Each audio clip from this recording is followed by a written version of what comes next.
guys, and welcome back to the Mini Auction Room. Welcome back to the Crawl Room as well. It's nice to be doing a video inside the Crawl Room once again.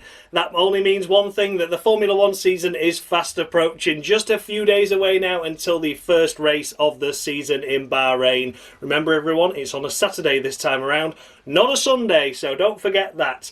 But yes, of course, the winter testing has been completed now. 3 days of running, 24 hours of running total for the teams at Bahrain last week. And I'm going to try and make sense of it all and try and predict where I think at the end of the season the teams will end up. So it's quite difficult, of course, because some teams haven't really looked that great, but then others have looked like promising, got some interesting ingenious designs on the cars, and maybe they'll pay off, maybe they won't, maybe they'll have to upgrade as the season goes on. So yeah, it's all going to be very much of a muchness. I don't think this is going to be dramatically different to what maybe everyone else has been saying around the world of where they think the pecking order is.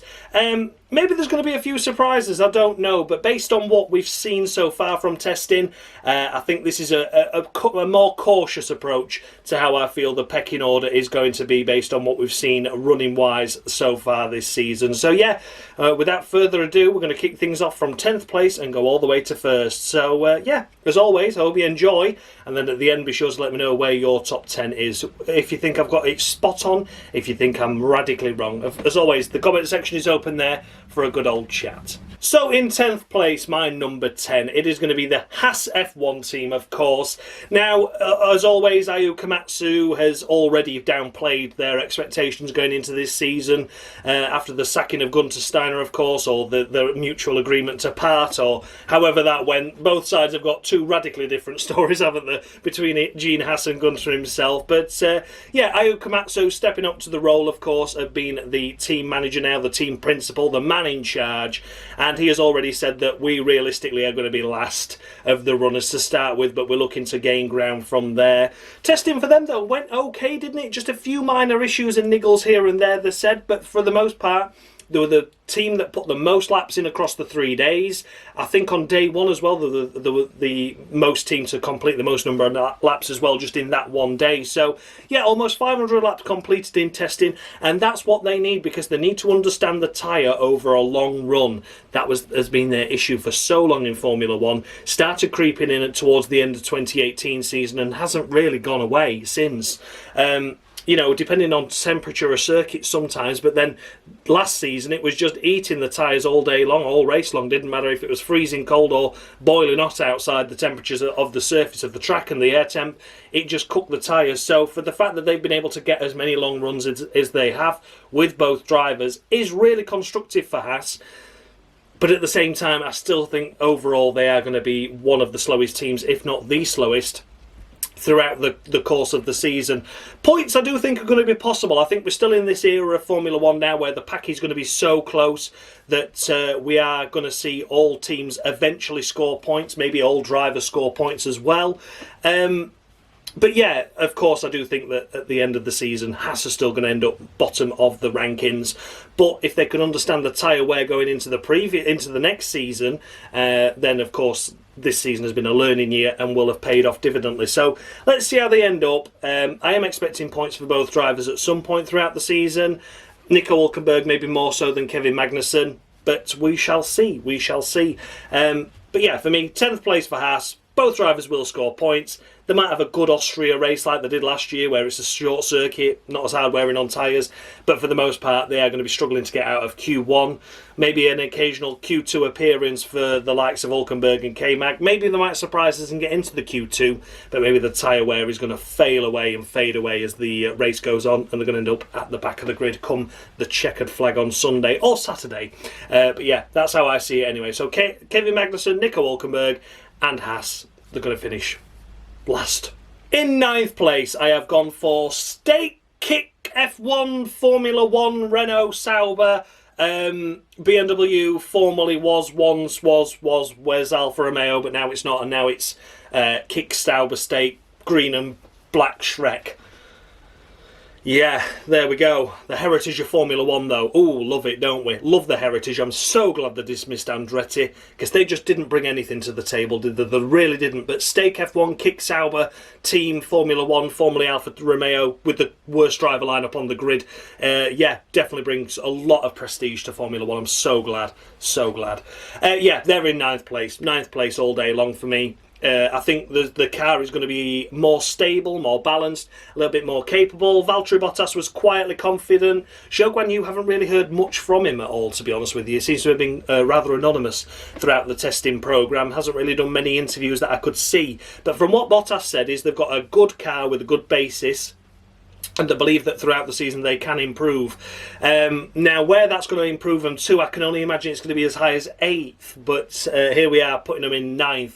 Because I do think overall the team just really lacks any ambition at the moment. Seems to be more bothered about what sponsors they got slapped on their car and on their side of their name, and you know what else that can add to that, than they are actually trying to add performance to the level of the car. So yeah, bit of an unusual one for the Sauber squad. It's a bit of no man's land really for them.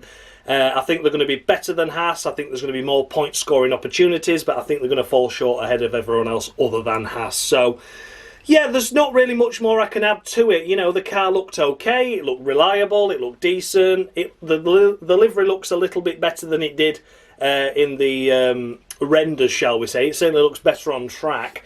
But throughout the most part, it is just going to be another rather fairly anonymous season from Sauber. The occasional good qualifying will no doubt be ruined by the drivers' capabilities within that team, but they might be able to look into a couple of points or two as the season progresses. They might have one good race weekend a year that they seem to do at the minute, but for the most part, yeah, they're going to be 9th. I think realistically they could end up 8th, but I'm aiming for 9th just because of the lack of driving standards within the team, unfortunately. It's all well and good Valtteri Bottas being chilled out and happy and growing his mullet and growing his tash and then shaving his hair off and then showing his arse cheeks to the Pope, but at the end of the day that's not going to get you points. It's not going to win you prizes, is it? So yeah, and as for Zhou Guanyu, a pay driver, bringing a lot of money into the team once again, but yeah, we saw last year that, you know, I gave him the benefit of doubt for throughout the most part of the 2022 season, but 2023 really showed that he was lacking in ability. So yeah, we'll see what happens there, but for now, Sauber, kicksake, fucking hell, it's green. Shrek Mobile is going to be 9th overall come the end of the season. In 8th place, I have placed Williams Racing. James Vowles at the helm for the one whole year now, and it's had his first ever year to be behind the scenes as the car gets built and developed in the background. And yeah, it's interesting to see where they've gone, because they were late initially to the winter testing. Of course, they did test and they were there, but they haven't had a shakedown. They did one media day prior to the first day of testing, which was just literally a few laps, compared to the other teams which have managed to do their, what is it, maximum of 200 kilometres prior to the testing. All the other teams have managed to do that somewhere or got close to that, whereas they've gone for this massive restructure behind the scenes.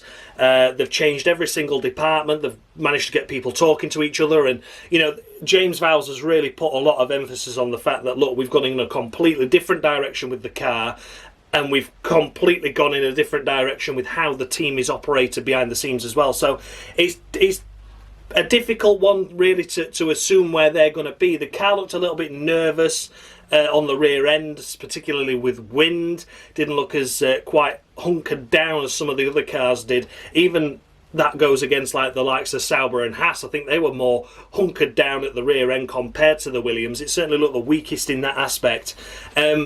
But it's what development they're going to bring to the table as the season progresses.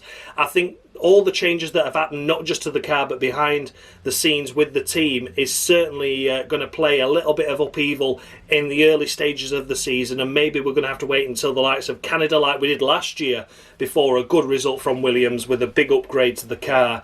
Yeah, it's all going to be down to how they really assess how this new car is, because as James has said, and as everyone has seen from the winter testing, it is a completely different concept to what they've had before. Most teams are going for the RB19 look, aren't they? So yeah, it's a new concept for the team.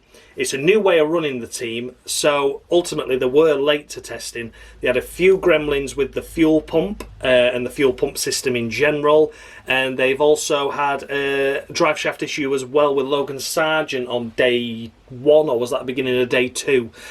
So yeah, curtailed them. Least amount of running of all the teams throughout the 3 days, so that's going to put them on the back foot a little bit, not really been able to do a long run. So yeah, we'll see. I'm not expecting points straight away. Certainly not like we had 1 point for Albon at the start of last year, which was a big bonus to them. But I'm expecting them to try and understand the car as the season goes on. And then when they do get on top of it, I think points are going to be coming plentiful from Alex Albon. The only side of the garage that I will obviously, again, be nervous about is Logan Sargent. Where is he going to be able to place that car? He looked really, really bad. I'm not just saying that. Testing for Logan Sargent was difficult to say the least. Yet, as I mentioned, the car looks a bit unsteady on the rear end, but Alex was able to at least get it nailed and was able to correct the problems and issues. But Logan Sargent just looked really uncomfortable in it, looking out to stick it in the wall when he got first behind the wheel, having a big spin at turn 9 into turn 10. Looking to keep it out of the barriers. He had a wide moment at the final corner as well. Every time you saw him, it was replays of him running off track or having some sort of issue. So yeah, not all his own fault, of course. Breakdowns are breakdowns, you can't help that. But yeah, Logan Sargent looking immediately like he's already off the pace of his teammate Alex, and that could be costly for him. They finished 7th in the Constructors last year. I'm only placing them 8th at the moment, and realistically, if it doesn't go right, and if Alex can't get on top of the car, and if Williams can't get on top of the car, because I'm expecting him to be the sole scorer again, really, throughout the most part, then I really do see him that they could fall behind the Sauber team. But I've got hope in them. I've got hope and I've got faith. But for now, we'll see. But yeah, for now, 8th place to Williams. In 7th place, we have gone for the Alpine squad. That's where I have placed them. Once again, it's just an anonymous year for them. They didn't look okay. You know, they didn't look brilliant, but they didn't look bad. It was all right, but again, it just didn't look like anything special or spectacular. And the most grabbing headline that they've had so far throughout their entire testing was the fact that they put a little bit more blue on the nose cone for day 3. Hallelujah. You know, like that's the only thing that we've really got to talk about Alpine throughout testing, because it just looks like they're on for another anonymous season. We might see an odd good result like we saw 2 podiums last year, but it has to come in unusual circumstances. Will they have a race where they're going to be on the pace and maybe inside the top 5, like Australia last year for Gasly until it all went wrong? Potentially, yeah, we could see 1 or 2 good races, but for the most part, they're going to be anonymous, and I think they're going to be struggling to score points in the early phases of the season, because I think a lot of teams that I've placed ahead are already ready to go. They're already going to be the top 10 fighting. I'm expecting, you know, Alpine to be 14th, 15th, somewhere around there, battling with the cars behind that I've already placed in the order, as opposed to fighting with the ones at the front. So yeah, I'm expecting another anonymous year for Alpine. Nothing special, nothing spectacular. It's going to be slow progress, steady away, and it's going to be 7th in the standings, and that's going to be as good as it's going to get, and I will be very surprised if they finish any higher. I am going to be surprised if they finish any higher than 7th. So yeah, my last season's prediction of finishing in 4th was drastically wrong, wasn't it? But I'm being more realistic here. I think it's 7th, and it's going to be no more. And if it is any more, I'm going to be radically surprised, because the top 6 look a lot better than Alpine. So let's leave it at that. But yeah, for now, Alpine, meh. In 6th place, I have gone for the Visa Cash App Maxi Tampon RB team. That's right. That's right indeed. We've got yet another stupid bloody name in Formula 1, but the heritage remains. Oh, God, I love the heritage. Oh, God, butter me up with your fucking heritage, Formula 1. Get rid of Andretti, though. Yeah, I'm so glad. Didn't need that 11th team on the grid at all. These ones are stunning that we've got as it is. Oh, God, who loves a bit of fucking V-carb, yeah? Ooh, butter me nipples. But yeah, you know, as going off a tangent there again, once again. 6th place has to be. The car looks solid. They've got this development program now with Red Bull, you know, linking themselves more up with Red Bull than they have done in the previous years. The amount of progress that the AlphaTauri team made last year was substantial. You know, they went from bottom of the standings throughout most of the season until we got to like Singapore, was it? And then they were finally able to overall the teams get into 8th. Get into 9th, sorry, then get into 8th, and then they were almost got Williams at the end for 7th. So I think it's going to be another step forward. I think they're going to I mean, they could realistically roll out the car that they had last year and still be somewhat competitive. But the car looks fantastic. This partnership with Red Bull has clearly gained ground already. They've got suspension components and braking components, I believe, from Red Bull. Probably a few other little bits as well, of course. But yeah, it looks good. The car looks good. The car looks strong. And it looks like it will be a midfield car. You know, worst day, maybe it's a 14th place finish. But on a really good day, we could see it inside the top 6. So it's going to be close, this mid-pack, but I am firmly believing in that RB won't finish any lower than 6th this season, because it does look a good package. Daniel Ricciardo looked comfortable in the car. Yuki Tsunoda looked comfortable in the car. It looked good. It did look strong. It looked stable. It looked steady. And at some stages, it did look quick. So, yeah, for me personally, I think this is a great step forward for the AlphaTauri squad that are now called VCAR, whatever. But yeah, I do think it is going to be a good season for them. They've clearly built on what they had last year and developed into the coming season as well. And it could only be good things for them. So yeah, 6th place, it is VCARB. In 5th place, I have gone for Aston Martin. Now, everyone called me bloody crazy last year when I put them in 5th place overall, and then they were looking like they were going to be on course for runners-up spot, but then, as I said last year, it's going to be Lance Stroll that cost them the title. It is certainly bloody did, and it's going to be no different this year. I don't think the Aston Martin looks as strong as it did last year, admittedly. I do think we are going to be seeing them more around the 6th and 7th area as opposed to the podiums. But yeah, ultimately, I do think that Aston Martin are going to have one strong Alonso. Once again, they're going to have that one car up there, maybe just slightly punching above its weight, getting the podiums every now and again. I'm not going to say it's going to be as regular as it were last year, but it's certainly going to happen for Alonso to get those podiums. And I think Lance Stroll's going to be there, costing him the points. You know, if Alonso's 5th, Stroll needs to be 6th. Where's he going to be? 15th, isn't he? And it's going to be no better than that, I'm afraid. So yeah, although both drivers did look comfortable in the car, I just think Alonso's just clearly going to have more pace, isn't he? He's going to do the goods once again. He's going to deliver the results. Like I said, I don't think it's going to be as shocking or as startling as it was last year, but I think 5th place is going to be really realistic for him, because Alonso's going to be scooping the main bulk of the points once again, and Lance Stroll's just going to be picking up the odd couple just to keep Daddy pleased. So yeah, Aston Martin, 5th place for me. Not much more to say about them than that. The car looked good. Didn't look as fantastic as it did last year. I don't think they're going to be rolling it out and expecting podiums all season long. But I do think the odd podium will come their way with a good strategy and good pace from Alonso. And I do think points are going to be lost with Lance Stroll, regardless of what strategy you put him on. Could be the perfect strategy in the world. But if he wants to run round in 12th, that's exactly what he'll do. He'll do no more, and then he'll start pushing his team again and start getting physical and start having a bitch and a moan at the interviewers and and he's going to be a miserable twat come mid-race, mid-season. But yeah, there we go. That's Aston Martin. In 4th place, I have gone for McLaren. McLaren, of course, in 4th place. They secured 4th last year and almost looked like they were chomping at the bit at Mercedes and Ferrari at one stage last year, weren't they? But unfortunately, the deficit that happened last year at the start of the season was just too much to overhaul it towards the end. So, yeah, I've placed him in 4th again. Could I see him doing any better? Potentially. I could see him maybe finishing 3rd in the standings this year, but I think 4th is a good approach for where they're going to be. It certainly looks like they're going to hit the ground running a little bit more than they did last year, of course, and the previous year to that as well, where the car was absolutely dog dirt for the first few races. It only really got good at Austria, didn't it, with the upgrades from Lando Norris there, that the car really started to perform. But this season, I think it's going to be a point scorer from early on. I think we're looking around the 6th, 7th area, a bit like Aston Martin, maybe 7th, 8th, depending on how it works out at the early stages with all the mid-pack so close to each other. But I do think both cars are going to be capable of Q3 appearances and points regularly. Again, are the podiums going to start flowing? At the moment, I'm going to say no, because I do think there's a couple of teams that are going to be a lot faster than the rest of the pack, which we'll come to in a moment.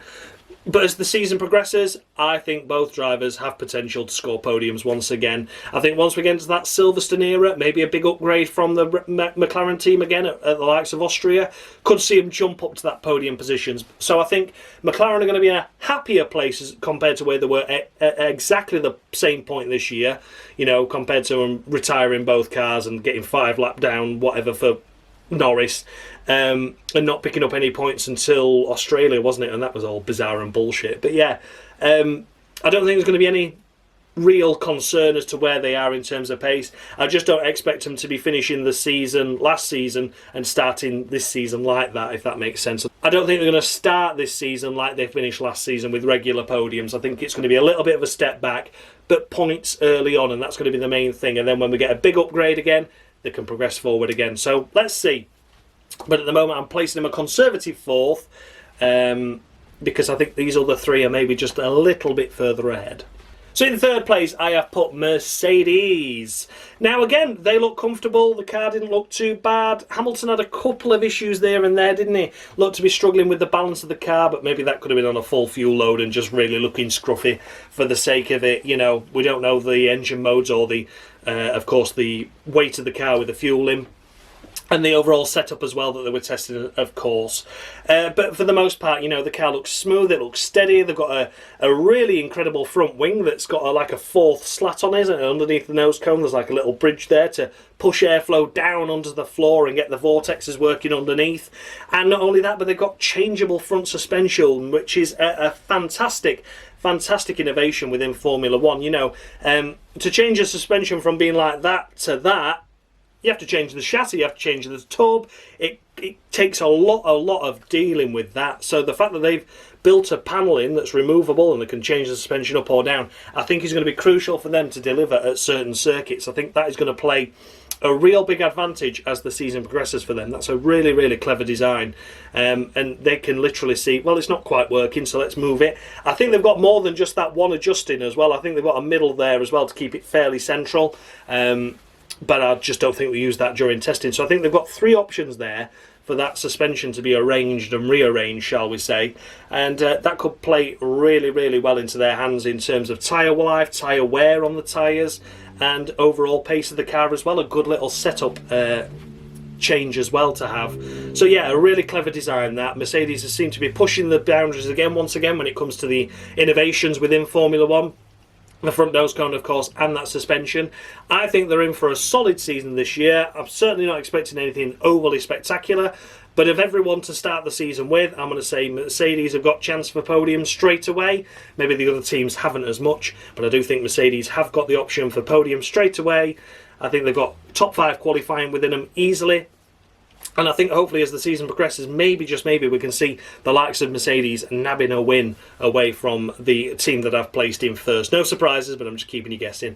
But yeah, so let's see, wait and see. But yeah, George Russell, Lewis Hamilton, more comfortable in the car. They've moved their seating position back 10 centimetres to assist with their visibility and overall comfort within the car, which can only be a good thing as well. So yeah, overall I think Mercedes have made a good step forward, good progress, and I think they're going to build on what happened last year, which was a very hit and miss season, particularly for George.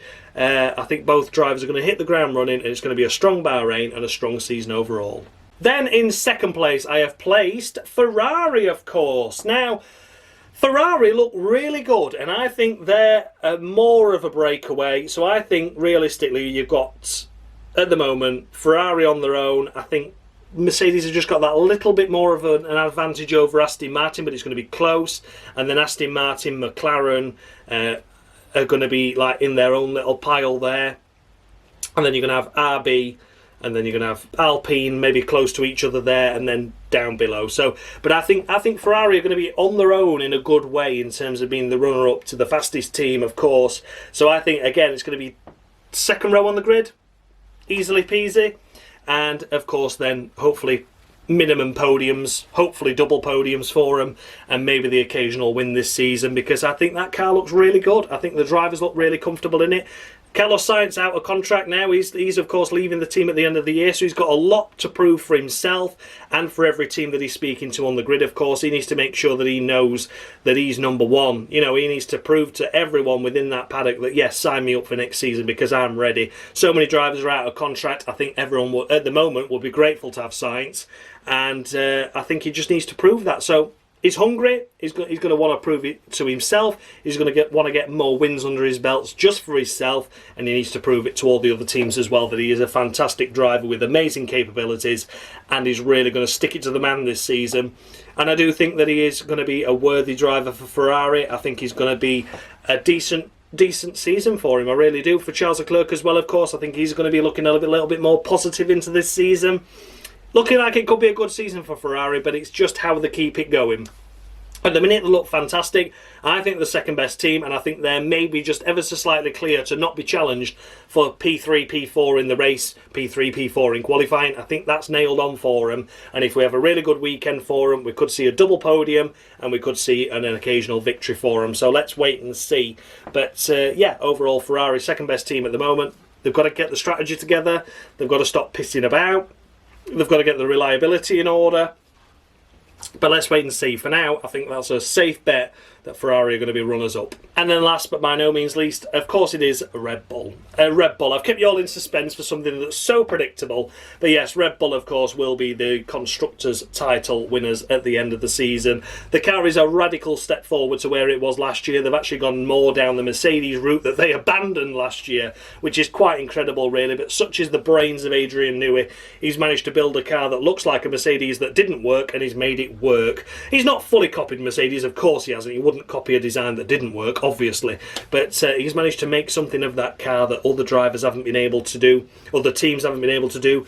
Everyone else has looked at the RB19 and gone, let's do that, and he's gone, well, I'm going to move the goalposts a little bit more for you. Try and do what Mercedes failed to do next time. Thanks very much. Very, very clever guy, and it looked good, didn't it? Max Verstappen kept his cards as close to his chest as it could be possible, but after testing he was like, the car did everything I wanted it to do. And that's a little bit of a warning fire there, isn't it? A little bit of a shots fired, a warning sign for people to think, right, okay, Max is very happy with it. Checo looked a little bit more unsteady, a little bit more unstable, but when has he not? I think it's going to be a difficult one for Checo. But again, if he's not lining up alongside Max, if he's not taking the regular P2s, then questions will be asked of him early on. And we could maybe see a mid-season switch perhaps as well. If he's going that badly wrong at the summer break, could we see him swapped out for someone else? Maybe if the Constructors' Championship is closer than it was last year, if Ferrari are as good as I think they are, they're going to need Perez up there. You know, it's no good having Max winning if you've got 2 and 3 Ferrari every time. 2 and 3, 2 and 3, 2 and 3, 2 and 3. And if Perez is down there, 5th, 6th, 7th, 8th, it's not enough to overhaul it, is it? So, yeah, will be an interesting dynamic there to see how it gets on. But ultimately, that Red Bull is looking really, really good in the hands of Max Verstappen. We know the car's built for him. We know it's tailored for him. But it should be quick enough for Sergio Perez to be up there in second as well. Third as an absolute minimum. And on a bad day, I'll allow him occasionally to finish behind the Ferraris, but nothing else, because I think that these are the cream of the crop up here. I'm expecting the Red Bull domination to continue to the point where we're going to see every race bar one not won by Red Bull. No, I think we're going to realistically see 65% of the season won by Red Bull, but I think more teams and drivers are going to get up there to actually net the victories. With, of course, this tighter package that they've got, maybe there's a couple of issues with cooling there that we're not quite yet aware of with that Red Bull. You just don't know, do you? So I'm going to say 65% of the races will be won by Red Bull. Mainly Max Verstappen, maybe Perez gets an odd one, but I'm going to say majority is going to be Max Verstappen. But then I think maybe as updates come, upgrades come, as the season plays out, maybe a little bit of reliability creeps in. I think you're going to see Ferrari, Mercedes and McLaren fighting for wins as well. It'll be too late for the title. I think Max will do enough damage in the early stages of the season just to keep winning to, you know, take the title. It's not going to be any concern to him. But I think we are going to see an eventual race, not just like Singapore, but we're going to see a one where, oh, okay, Ferrari are fastest, then it's Mercedes, then it's McLaren, then it's Red Bull. I think we could see a little bit of a pendulum swing there, because Red Bull's ingenuity also means that they're learning the car as they go along. Most of the teams, yeah, okay, it's an RB19 from last year, but they know it's instantly quick, and the upgrades are more reliable to work because they're building on a basis that's already been done in Formula 1, whereas, of course, Red Bull are trying something completely new, and what's something Mercedes tried and failed with. So an upgrade could go wrong. The data might not correlate. Could see them down the pack. They have to take the package off, go again. But by that point, someone else has already brought upgrades in. That's how I'm expecting the season to go. I'm still expecting it to be a relatively dominant year for Red Bull. I'm still expecting Max Verstappen to win the title. Still expecting Red Bull to win the Constructors, but I think it could be a little bit closer than what people think it might be. But let's see, I might be wildly wrong. So then guys, those were my thoughts on the 2024 F1 Championship standings come the end of the season, based on what we've seen in testing, of course. So yeah, let me know down in the comment section, do you agree with what my top 10 are and the order I've placed them in? Or do you think I'm drastically wrong? And feel free to tell me in the comments, like people did with my 5 drivers I hate video, or 5 worst drivers of the season I did. Someone said I had no knowledge of motorsport at all because I placed George Russell in the worst 5 drivers. That was a great comment. I absolutely loved that. And apparently I'd only watched Formula 1 since Drive to Survive as well. I mean, yeah, we're in a room full of nearly 900 Formula 1 cars that I've just managed to buy in 4 years. Great, eh? Yeah, fantastic stuff. So yeah, feel free to tell me I'm drastically wrong in the comments. I absolutely love it. And yeah, thanks a lot for watching, guys. And as always, much love.